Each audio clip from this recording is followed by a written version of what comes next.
Good morning, Central. Would you stand with us this morning as we begin our time of worship together?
For a second.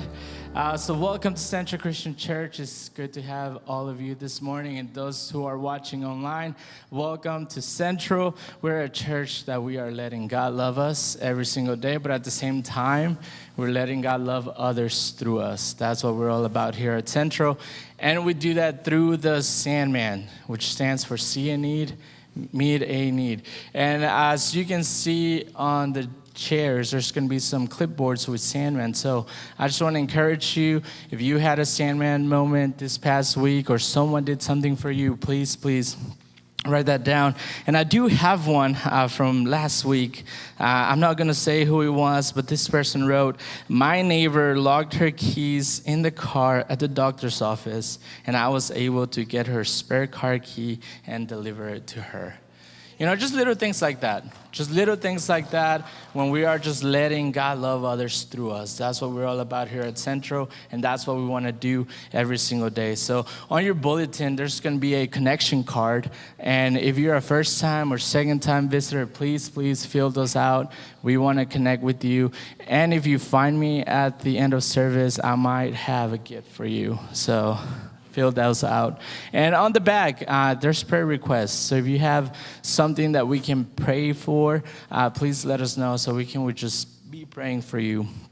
So let's go ahead and stand up once again as we get ready to worship. And today we're wrapping up our series on hearing God. And Phil is going to talk about what to do when life just gets all messed up and we feel like God is silent, when he has gone silent. So he's going to talk about what we can do in those times. So let's go ahead and pray and ask God to show up again. So dear Heavenly Father, thank you so much for today. Thank you for being good to us. And thank you for this day, this new day that we can come and worship you. So thank you, Father, for your blessings and your mercies that are new every single day.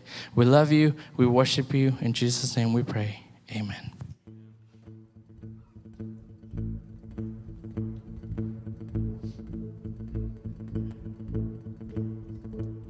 I raise a hallelujah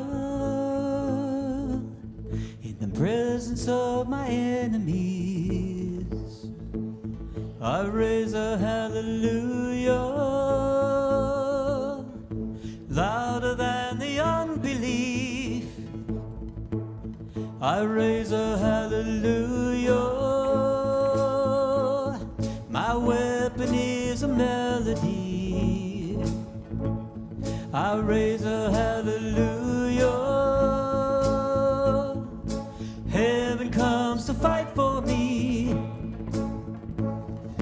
I'm gonna sing in the middle of the storm, louder and louder. You're gonna hear my praises roar up from the ashes. Hope will arise. Death is defeated. The King is alive.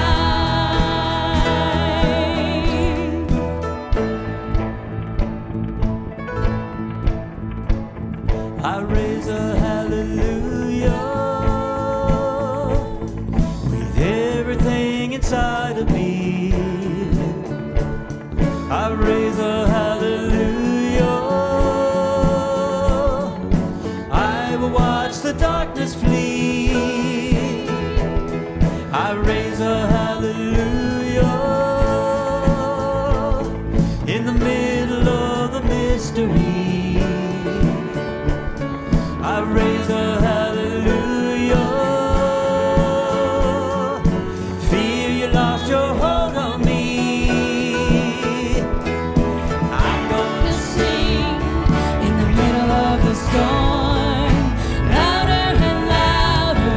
You're gonna hear my praises roar up from the ashes. Hope will arise. Death is defeated. The King is alive.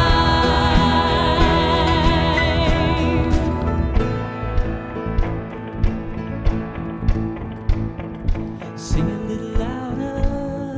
Sing a little louder. Sing a little louder. Sing a little louder. Sing a little louder. Sing a little louder. Sing a little louder.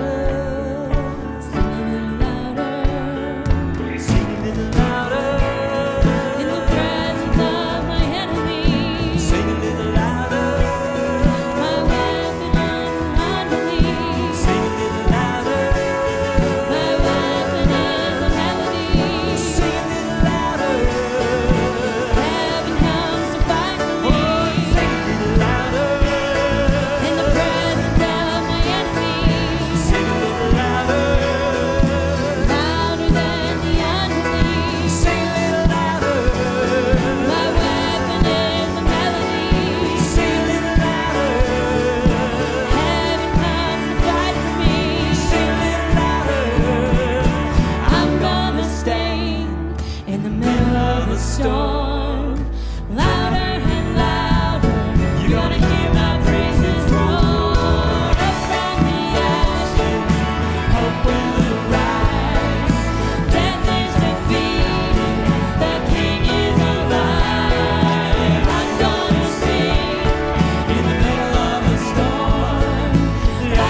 Raise a hallelujah.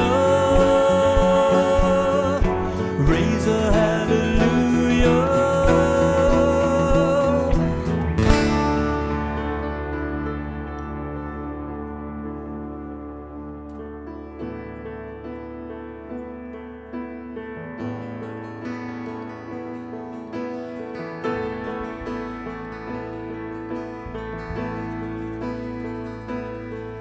This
be seated.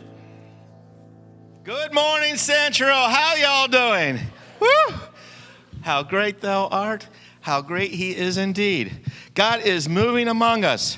By letting God into our hearts, we are allowing him to use us to build his kingdom. Now, we at Central, we really don't push the numbers. We don't count and make sure that, oh no, we don't get enough people here, and we panic.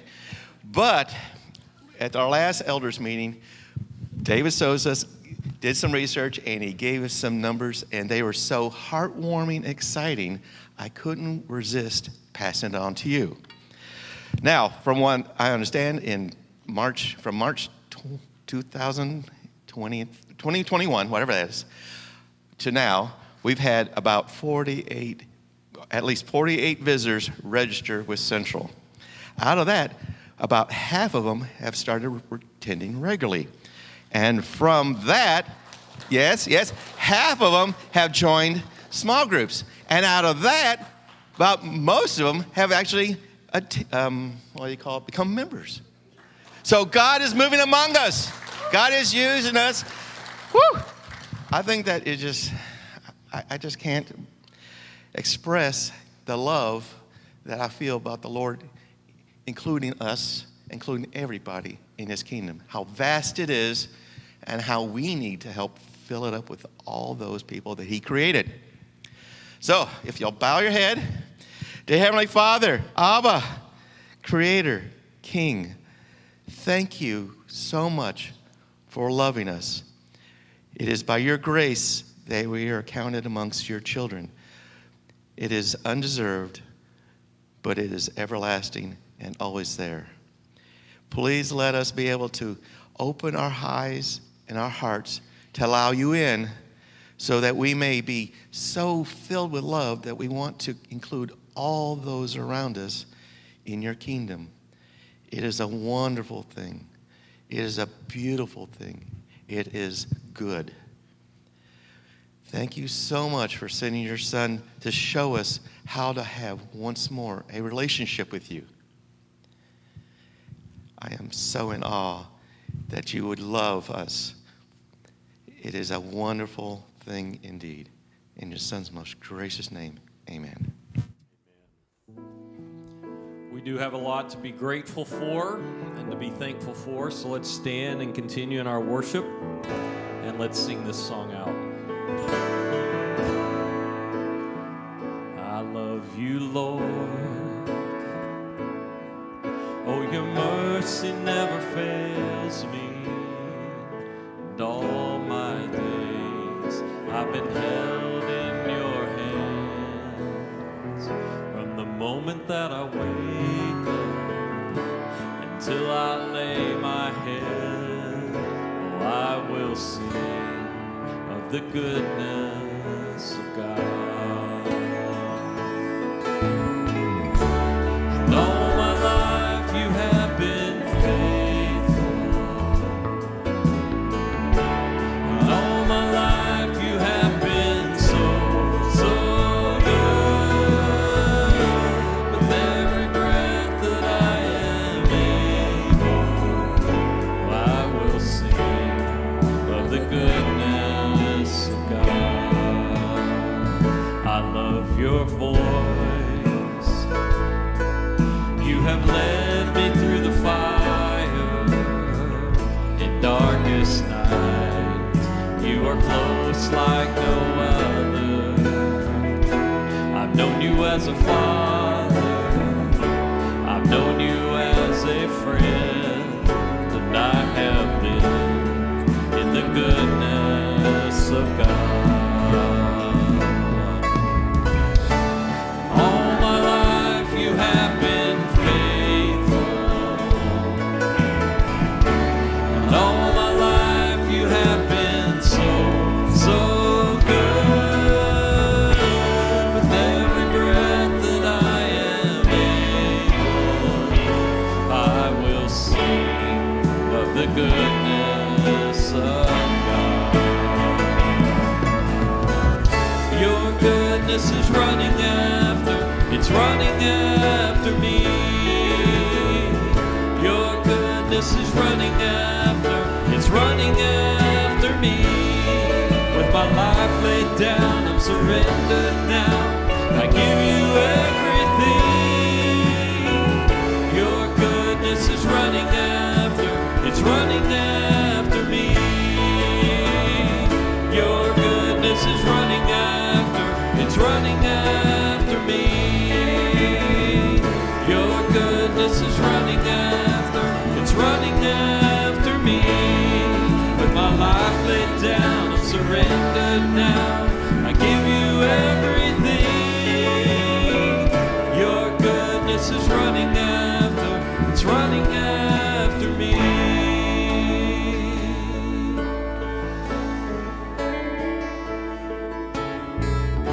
And all my life you have been faithful.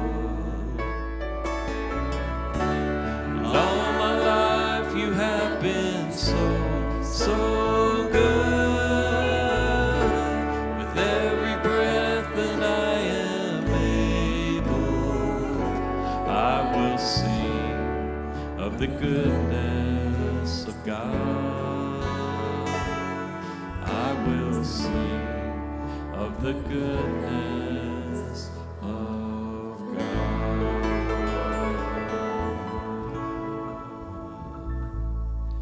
I'm going to ask you to be seated if you would. You know, we have been spending a good amount of time over these last 6-7 weeks in our series on hearing God and hearing from God, and we made a commitment early on that we would take some time within our service to actually do that, recognizing that for most of us, the world is moving fast and is always giving us something to think about, and it makes it harder and harder for us to pause and to listen for God's voice. I love the second verse of the song we just sang. We said these words, I love your voice. You have led me through the fire. In the darkest night, you are close like no other.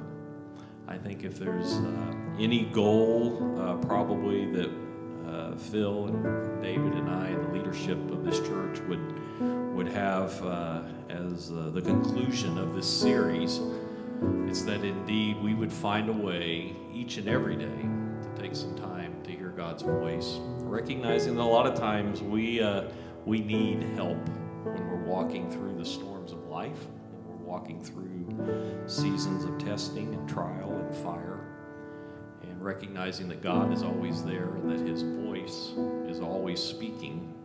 It's just that we're not always listening. So we're going to take a moment right now.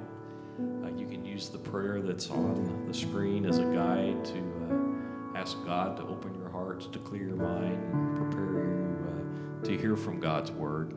But let's take just a moment and let's listen for that still small voice of God as He wants to speak to us today.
hearts, open our minds, open our ears, that we may hear you now. In Jesus' name we pray.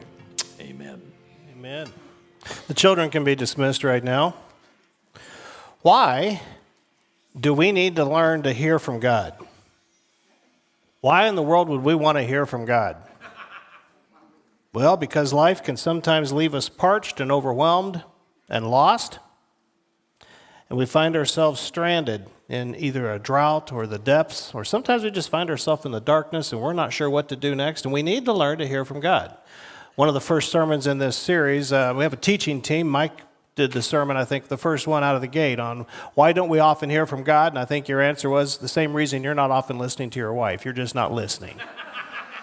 I'm not sure you put it that way, but I think that's pretty much where it went. I also asked other questions, but today I'm asking, why do we need to hear from God? And it's because life can leave us parched, overwhelmed, and lost. It can do it. It can put us in some rough spots, and we find ourselves as though stranded in a drought with no water, arid, dry, uncomfortable. We find ourselves overwhelmed. We're in the depths. We're in the deep end. The deep end can be bad news sometimes, and sometimes we just find ourselves in the dark and we're lost. And it's in moments like this when we can train ourselves if we're willing to do it, because God has to give it to us, but we can train ourselves to position ourselves to hear God.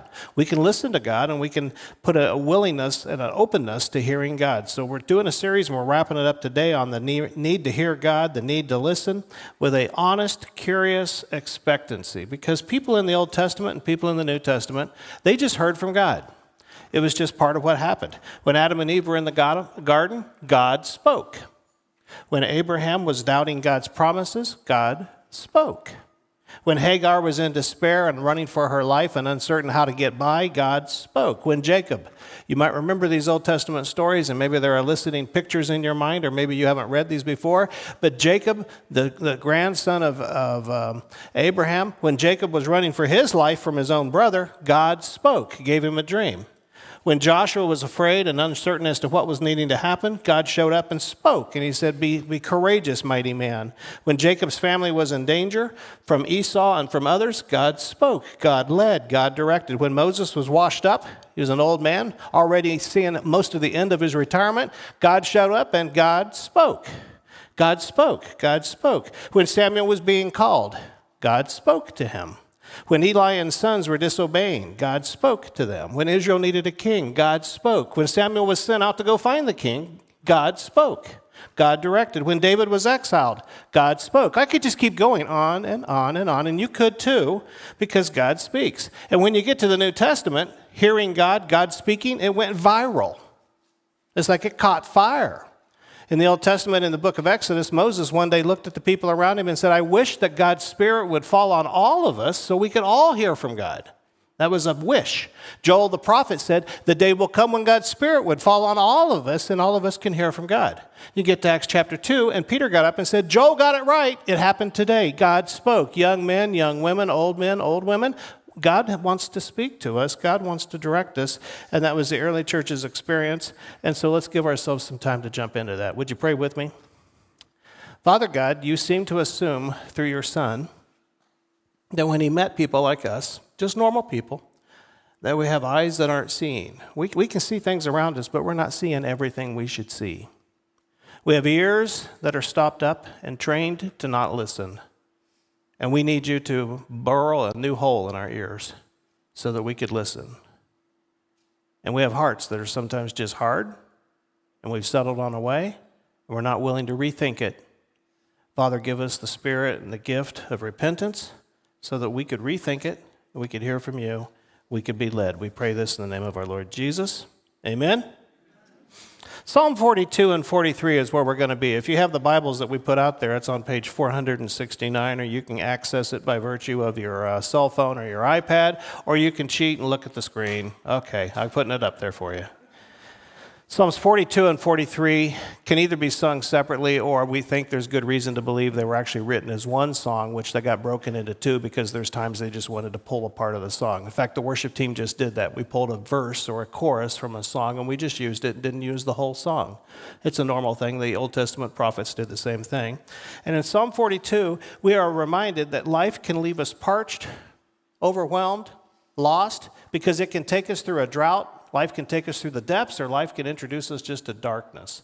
So let's look at this, and then you can take notes here if you want to, or just follow along. But Psalm 42, verses 1 through 4, sometimes we would discover life is a drought. It can leave us parched. It can leave us dry, lifeless, empty, dreary, arid, dusty, barren. We can be as dry as a bone if we're not careful. And life will take us there. And so we read, it says, as a deer pants for flowing streams, so my soul pants for you, O God. My soul pants, thirsts for the living God. When can I come and appear before God? When can I come and meet God? My tears have been my food day and night, while people say to me all day long, where's your God? These things I remember, the psalmist says, as I pour out my soul, how I used to go to the house of God under the protection of the Mighty One with shouts of joy and praise among the festive throng. What we have here is we have a reminder of a couple key things. First, as the deer, it says, pants for the Lord, we pant too. I want to point out that we are deer. We are not camels. Think about it for a second. We are designed by God for one day at a time, but we've been cheating ever since. God designed the human body to walk about 3 miles an hour, 3.5. We've been trying to go 70, 80, 90 miles an hour ever since. We've tried to go different and faster than God has designed us. And camels can carry several days' worth of water, but we're not camels. We're deer. We need God on a regular basis. We thirst for God. We need daily bread. The Lord's Prayer says, give us this day what? Our daily bread. And when God gave them manna in the desert, in the Old Testament, and gave them bread to eat, food to eat, how often did he do it? Daily. And if they stored up any extra, other than if it was over the weekend on the Sabbath, if they stored up any extra, what happened to it? It went rancid. God doesn't want us to be thinking about day after day after day. He wants us to think about today. As a deer, as a person who needs God, pants for streams of water, so our souls pant for you, O God. We need this flowing, constant, continual, perpetual, limitless stream, because life can be a long drought on occasion. We can go through seasons where life all of a sudden just turns against us, as though, and not only just a long drought, but sometimes we can be hit with a whole series of mini droughts. And it says we pant and we thirst for God. Or Psalm 62 says, my soul finds rest in God only. My soul finds rest in God sometimes? No. Occasionally? No. It's the best way? Yes, but it's actually the only way. My soul finds rest. My soul looks for God. But sometimes life can be a drought. So what we have here is we have a picture of a drought, which leaves us parched, in trouble. How long can we go without water? 3 days, maybe. We need God. We pant and we thirst for God because God is a necessity. He's our core necessity. It's presumptuous, perhaps, to think we can listen to God. People might ask that. We were answering with another question. Isn't it more presumptuous for us to think we can do life without God whispering, without God guiding? We need God's momentary direction. See, because God is to our souls what water is to our bodies. God is to our souls what cold is to ice. Or God is to our souls what sugar is to pumpkin pie. Now, you can ask Barb about that pumpkin pie, but one Thanksgiving, her parents were in town. She had this marvelous-looking pumpkin pie sitting on the counter, and everyone was excited, and I took my first bite and said nothing. Her dad took a first bite and said nothing. Barb took the first bite and said, everybody put it down, it's going in the trash. She did not put the sugar in. Pumpkin pies without sugar, they look great, but they're faking it. You know what I'm talking about? And life without God can look great, but it's not the same. It's not faking it. And so the psalmist reaches a point where he's asking questions. When can I go and meet with God? Where is God? Life can reach a point where we're in a prolonged drought. And I want you to see as we read through this passage, there's all kinds of hints that maybe we're in a drought that's gone on and on and on. He talks about tears being the food. He talks about day and night and all day long. And he says, I remember how, and I pour out my soul how, over and over, and I would or I used to go. And he's been keeping festival. But the point here is prolonged droughts prompt questions such as, when can I meet with God, or where did God go? And we need to train ourselves, Psalm 42 would teach us, how to listen to God, how to look for God, how to hear from God. So we've gone through a drought, sometimes life can flip the script. Let's go to verses 6 through 10. We go from a drought now, we're going from a drought to the depths. Life was dry, now it's wet. In fact, it's not just wet, it's overwhelmingly wet. It's dangerously wet. It's like the flash flood that came through town a few weeks ago. You don't want to put your car in certain circumstances, do not drive in. And you walk through life, and all of a sudden you're coming out of a drought, and you're thinking, great, I'm out of the drought, and all of a sudden you find yourself back into another problem. Now it's no longer a drought, it's the depths. It's a flood. That's what the psalmist is seeing. He says, my soul is downcast within me. Therefore, I'm going to remember you from afar, the land of the Jordan, the heights of Hermon, from Mount Mizar. He's up north. He's in what they would consider modern-day Lebanon. He's far away from the temple of God, and he says this, deep calls to deep. The flood calls to the flood. The mess calls to the mess in the roar of your waterfalls. All your waves and breakers, all this water that I was wanting before, now I have too much. And it's washing over me. It's sweeping over me. By day, the Lord directs his love. At night, his song is with me. It's a prayer to the God of my life. And I say to God, my rock, why have you forgotten me? Why must I go about mourning, oppressed by the enemy? My bones suffer mortal agony as my foes taunt me, saying to me all day, where is this God of yours? We have a picture here of life flipping the script. He's no longer caught up in the drought and in the parchment and being parched. Now he's in the depths, and he's overwhelmed. Ever been there? Some of you may be right now in the drought. It feels like God's not coming through. You're not hearing. It feels like life's too dry. We're not being blessed. I'm not being taken care of. I don't understand. And then all of a sudden it switches, and it's like we almost have too much now. And all of a sudden it's overwhelming us. And we have to then figure out how to speak to and how to work with God. Note the encouraging signs, though, in verses 8, 9, and 10. He says, we remember God. Even though we're cast down, he says that I'm able to remember. I'm able to remember God. And also, he says, I find God's loyal love day and night. Even though I'm in the depths, I still have evidence of God being with me. In verse 9, he talks about talking with God. I say to God. He's able to voice his frustrations. And we face tough issues, adversaries, God's absence. The question still stands, where is God, as the psalmist is writing? He's been through a period of time that felt like a drought that left him parched. Now he's been through a period of time that feels like the depths and it feels overwhelming. But we still have to look for God. And so chapter 43 continues. It says, vindicate me, O God. Plead my case against the unfaithful nation. Only you can bring me vindication. Rescue me from those who are deceitful and wicked. He's surrounded by people he can't trust. He's not only parched and now overwhelmed in the depths, he's now surrounded by people who are taking advantage of him, or at least want to take advantage of me. And he says in verse 2, you are my stronghold, so why have you rejected me?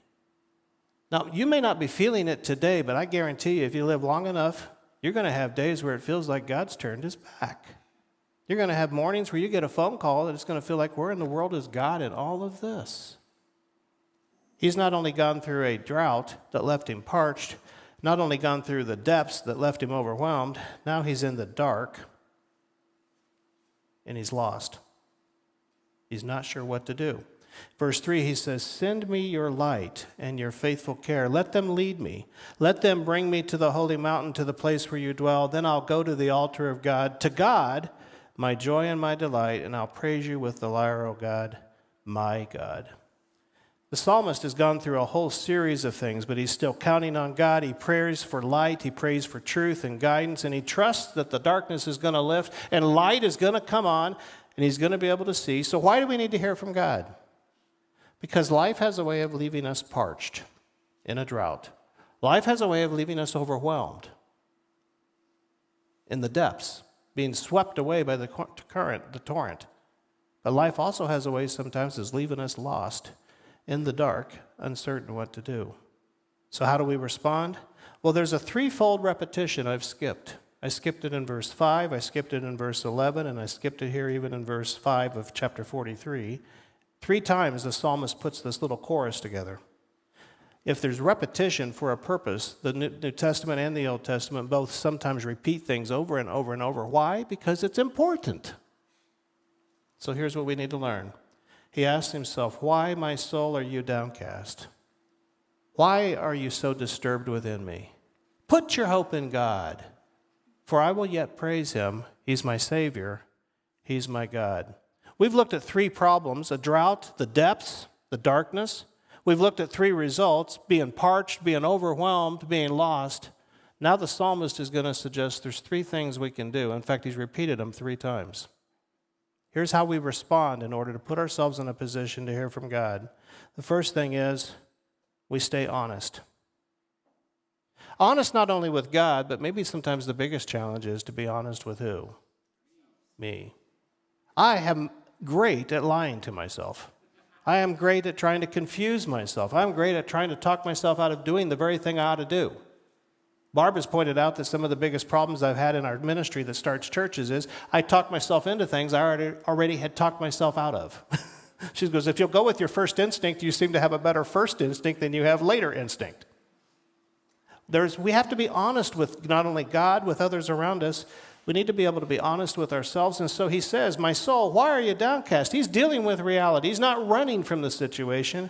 He's being honest with himself. He's not pretending. He's not faking it. He's not one of those pumpkin pies with no sugar. He's got the sugar in him, and it's a real deal. And he's looking and he's saying, I'm downcast, I'm in turmoil, so this is where I am today. That's honesty. The second thing he does is he stays curious. He's asking the right questions. It's okay to ask God the right questions. We looked several months and months ago at Psalm 3, where we listened that God wants us to be able to use our real words, not necessarily the right words. We can use the words we're actually feeling, not necessarily the words that sound Christian. You know what I'm talking about? No. What's the answer to this, Jesus? Well, sometimes no, the answer is not Jesus. Sometimes the answer is yes, I feel bad. I feel terrible. I feel like I shouldn't say certain words, but those are the words I want to say, and you know which ones I'm talking about. I won't use them, though. God puts us in situations where if we're going to be honest, this is truly where we are. If we're going to be curious, we're going to be asking ourselves, how did I get here and what's going on and what do I need to be doing to work my way through it? But third, we need to stay expectant, because the psalmist says, I'm putting my hope in God and I will yet praise him because he will be my Savior. He is my God. So why do we need to hear from God? Because life has a way of leaving us parched and overwhelmed, feeling lost. Life has a way of throwing us into a drought where it's dry. Life has a way of throwing us on occasion into the depths where it's wet to the point it's actually dangerously wet. We have too much blessing, too much mess, too much noise. And life also has a way of just sometimes sticking us in a corner and we feel like we're in the dark. But it's in those very moments where the voice of God can be heard best. Because God speaks sometimes best to those that are honest, curious, and expecting to hear a voice. We looked all through the Old Testament. We heard that the Old Testament, Jacob and Samuel and David, God spoke. What about the New Testament? As the New Testament opens up, God's wanting to send his son amongst the people, and he comes to the old priest named Zechariah who's in the temple, and what did God do? God spoke. And Zechariah went home, and then all of a sudden the angel comes to young Mary, and she needs to hear something that's going to surprise her, and how did God do it? He spoke. And then God spoke through Simeon and Anna when Jesus as a young child was taken to the temple, and the disciples were hearing God speak. And Acts chapter 2, the church was being prepared, and God showed up, and God spoke through the prophet and through Peter and through all of the people. And when folk were hungry in the early church and some of the people were really in distress financially, God spoke to Barnabas and said, sell one of your lands, sell one of the pieces of property and feed people. So God spoke. And when Paul needed to be baptized, God spoke to a man named Ananias and said, go meet him. He's over here. Talk to him and baptize him. And when the mission needed to be done in Acts chapter 13, the Holy Spirit spoke to the church. And when Paul needed direction in his ministries, it says God spoke. God even sent a vision. So we come to a decision to listen. And last week, over the last couple weeks, I've been talking about chapter 5 of Psalms. In verse 3, I just took a picture out of my Bible. It says, O Lord, in the morning when you hear my voice, in the morning I prepare a sacrifice for you and watch. But I've pointed out that the word a sacrifice doesn't actually occur in the Hebrew. It's implied. Translations have sometimes a sacrifice, sometimes a prayer, sometimes an offering. But actually, in just the original Hebrew, the bare naked Hebrew, it says, in the morning I prepare for you. And what do I do then? I watch. I'm not arguing with the translators. They're better translators than I am. I'm just pointing out that one of the options is not to put any words in there, but to just simply say, I'm going to have a posture that wakes up on days where I feel like I'm in a drought, and I'm going to prepare for God, and I'm going to watch. Or I'm going to be willing to get up when I'm in a depths, I'm in a storm, I'm in a mess, I'm in a flood, and I'm going to do what? I'm going to prepare for you, God, and I'm going to watch, I'm going to listen. Or I'm going to get up on those days when I feel like I'm in the darkness, and I got nothing. And what am I going to do? It's easier for me to prepare a sacrifice. It's easier for my personality and nature to do something tangible. It's really hard for me to sit and do nothing. But the psalmist says, in the morning I will prepare for you, and I'm going to watch, and I'm going to expect you to show up. Because we have a God who wants to speak to us. In John chapter 17, Jesus said this in verse 3, "This is the eternal life, the eternal kind of life, that they," speaking about us, "would know you, God." He's speaking to his Father. This is the eternal kind of life that we brought to these people, that they know you, the only true God, and Jesus Christ whom you've sent. And know here does not mean knowledge. Know here means experience. The kids are out of the room, so let's just talk about the word know. It says Adam knew Eve, and she got pregnant as a result. Knowing is not just head knowledge, it's interaction. And what does God say? What does Jesus say? This is the kind of life we're wanting to leave our people with, that they would actually encounter me. They'll encounter you. They'll have an experience with you. They'll have a conversation with you, that if we want to say something, they'll have ears to hear, eyes to see, and hearts that are receptive and open to what God might want to say. This is what God has for us. It's in the droughts, it's in the depths, it's in the darkness where we can learn to hear God. As we are frankly honest, we stay curious, and we continue to be expectant. Now, I don't know if you're in a drought. I'd be surprised if some of you weren't. I know what some of us are going through. Some of us might feel like we're in a storm. Life has just thrown us a curve, like the biggest curve we've ever faced. Some of us are not in the storm. Some of us are just in the darkness, and we don't have a clue what the next step is. The good news is we have a God who's quite capable of speaking. We have a God who's quite capable of nudging. We have a God who's quite capable of closing doors and opening doors. We have a God who wants to interact with us, wants to lead us, wants this to be a personal relationship. He doesn't want us to just have a book. He wants us to have the Word. The book brings us the Word. The book is the book by which we test any word we get.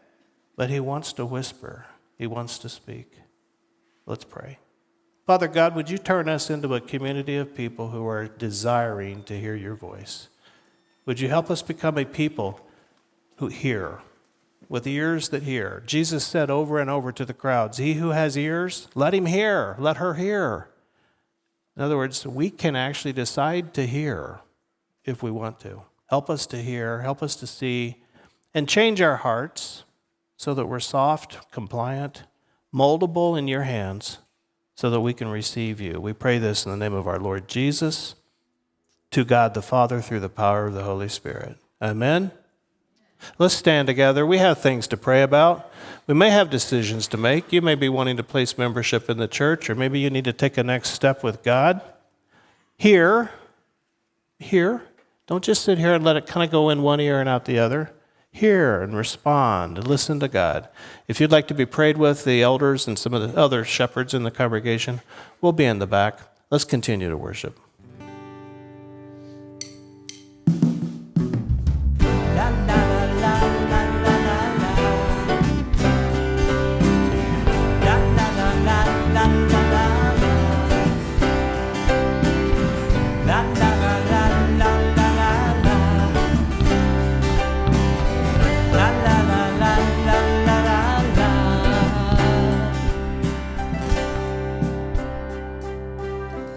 Secret in the quiet place, in the stillness you are there.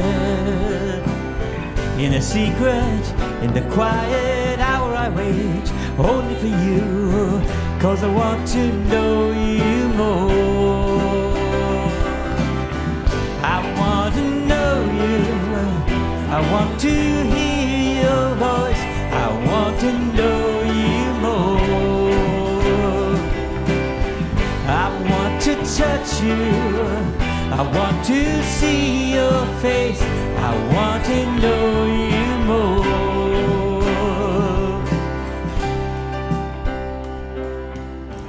I am reaching for the highest goal, that I might receive the prize. Pressing onward, pushing every hindrance aside, out of my way, 'cause I want to know you more. More and more, I want to know you, I want to hear your voice, I want to know you more. I want to see you, I want to see your face, I want to know you more.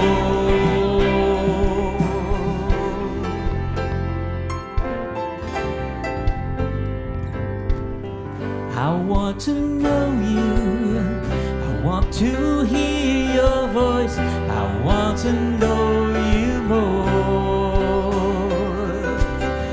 I want to touch you, I want to see your face, I want to know you more. I want to know you, I want to hear your voice, I want to know you more. I want to touch you, I want to see your face, I want to know you more. I want to know you, I want to hear your voice, I want to know you more. I want to touch you, I want to see your face, I want to know you more. I want to know you, I want to hear your voice, I want to know you more. I want to touch you, I want to see your face, I want to know you more.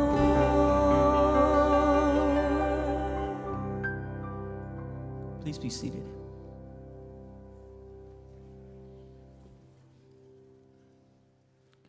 When we start talking about knowing God, I was drawn immediately to a passage that's maybe familiar with most of us. It's one that we've heard many times in the book of Philippians. The Apostle Paul is writing about his pedigree, and he's in a way defending his knowledge about God. If anyone knows how to be a good Jew, how to be a Hebrew, how to be a good zealot on behalf of what we think Yahweh stands for, it's going to be me. And then he comes to a very interesting conclusion in about halfway through chapter 3, and he says these words, and I like to use these to prepare our thoughts as we, again, consider what it means to really know God. Paul says, "But whatever were these gains to me, I now consider loss for the sake of Christ. What's more, I consider everything a loss because of the surpassing worth of knowing Christ Jesus my Lord, for whose sake I've lost all things. I consider them garbage, that I may gain Christ and be found in him, not having a righteousness of my own that comes from the law, but that which is through faith in Christ, the righteousness that comes from God on the basis of faith. I want to know Christ. Yes, to know the power of his resurrection and participation in his sufferings, becoming like him in his death, and so somehow attaining to the resurrection from the dead." In my teachings at Dallas Christian College, we talk quite a bit about the difference between knowing about something and truly knowing something, and Phil just hit on that. The Greek word that's used for knowing someone intimately goes way beyond just knowing facts and knowing a little bit about someone. I know a lot of you in this room by name. We've had a few experiences, but I don't know you truly the way you know your children, the way you know your spouse, the way you know your parents. And I think in this regard, when Jesus on the night he was betrayed and he was leaving this meal as a remembrance, it was so that we would be drawn back to our knowledge of who God is every time we meet and we gather around and get to celebrate this. It's one thing to know a little bit about Jesus. It's another thing to truly know him, to have a relationship with him, and to live in obedience to him. So I think our challenge this morning is in everything we've talked about to open our ears, open our minds, let God speak to us, and maybe even ask God, God, help me to know you better, to know you as my Savior, to know you as my Lord, to know you as my brother as I continue to walk through this life. So we come now to a time we take a piece of bread that reminds us of Jesus' broken body. We take a cup of juice that reminds us of his shed blood. And both of those help us to know him better as someone who sacrificed his life because he knows us and wants us to know him even better. Let's pray together. Father, there's no way in the world we could begin to thank you or offer enough gratitude, appreciation, offering, sacrifice for what you have done for us. Your simple request is that we would acknowledge our dependency on you, that we would maybe in a way say, Father, we need to know you better. Thank you for the way you have made each and every one of us unique in our own design and in your own omnipotence and omniscience. You have given us gifts, talents, abilities. We lay all those at your feet now. We ask you, Father, to use us to minister to the people within this church, our church community, to minister to those outside these walls, and ultimately, Father, to draw people around the world to you and your Son. Thank you for Jesus. Thank you for the opportunity that through your Holy Spirit, through these gifts that we're about to take, we can know you and know you deeper.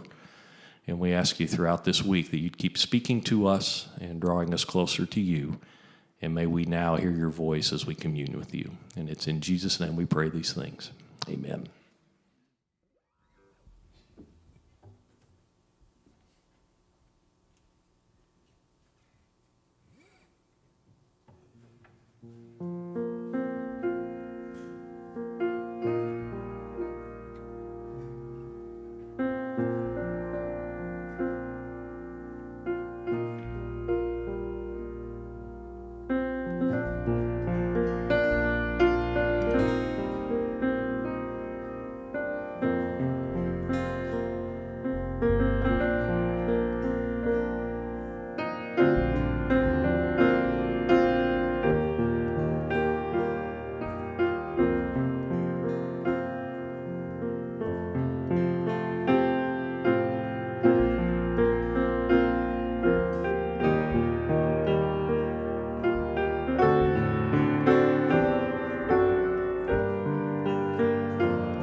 How great is our God, amen?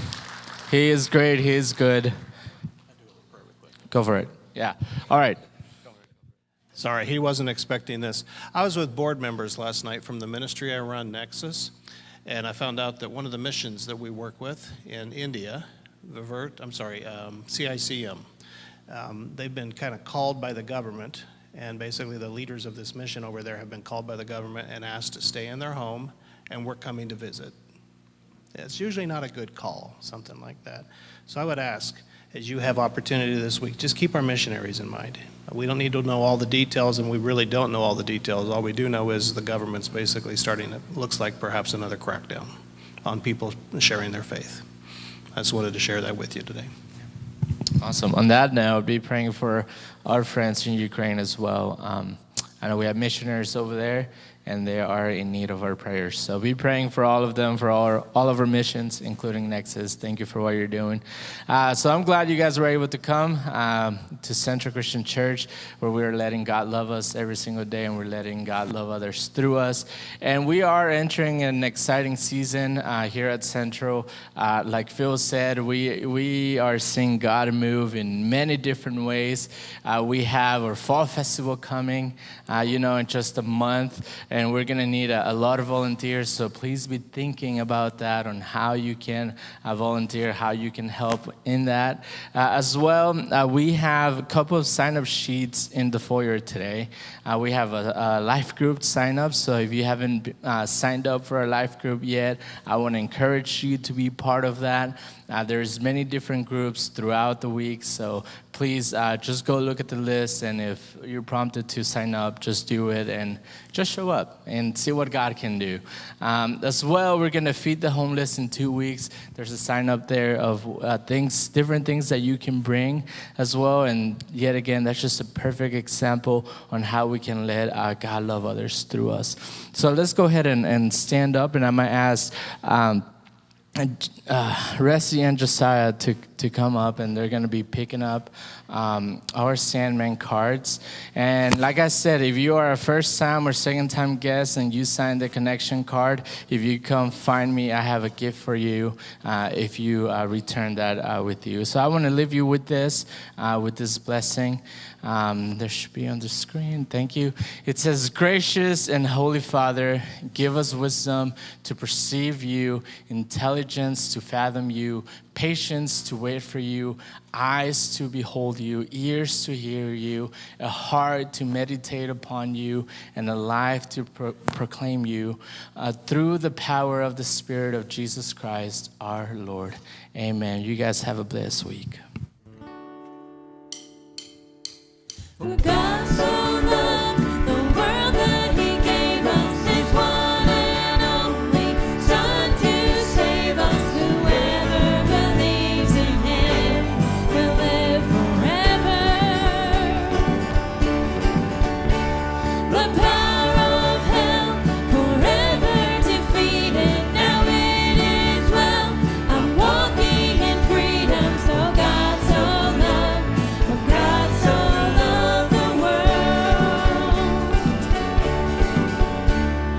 Bring all your failures, bring your addictions. Come lay them down at the foot of the cross. Jesus is waiting. God so loved the world.